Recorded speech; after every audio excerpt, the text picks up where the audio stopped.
शेतकरी मित्रांनो नमस्कार. आज आपण आपल्या केळी लागवडीला 2 महिने पूर्ण झाले आहेत. तर आपण पोंगा भरणी करणार आहोत.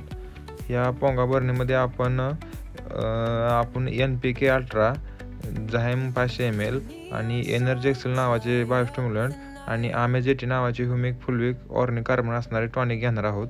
ह्या NPK अल्ट्रामध्ये 11-11-08 नावाची ग्रेड येते. तसंच अल्गाझाईममध्ये स्वीड येते. आमेजेटीमध्ये ह्युमिक ॲसिड फुलविक ॲसिडचे कॉम्बिनेशन येते. हे आपण पोंगा भरणी करणार आहोत. तर प्रत्येक पोंग्यामध्ये 150 ते 200 ml पाणी किंवा औषधाचे मिश्रण पडावे अशा प्रमाणे आपण पोंगा भरणी करणार आहोत.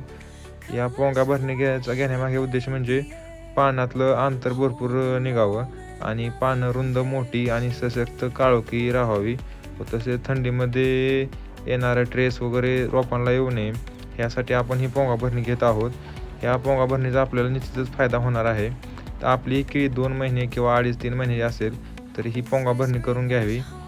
आणि आणखीन असेच आपल्याला आणखी योग्य केळीचे मार्गदर्शन पाहिजे असेल तर आमच्याशी संपर्क साधा. आम्ही निश्चित तुमच्या केळीच्या ज्या अडचणी आहेत त्या आम्ही निश्चित दूर करू. तर आमच्या इंस्टा पेजला फॉलो करा. तर यूट्यूबवर पाहत असाल तर सबस्क्राईब करा, लाईक करा, शेअर करा.